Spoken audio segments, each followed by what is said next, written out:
ယောင်ဆုံးကပါလေးတဲ့အတူတူလျှောက်သွားမယ်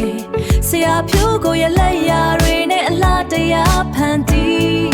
ဖြိုးကိုချမ်းနေအရောက်လာခဲ့ပါလာခဲ့ပါ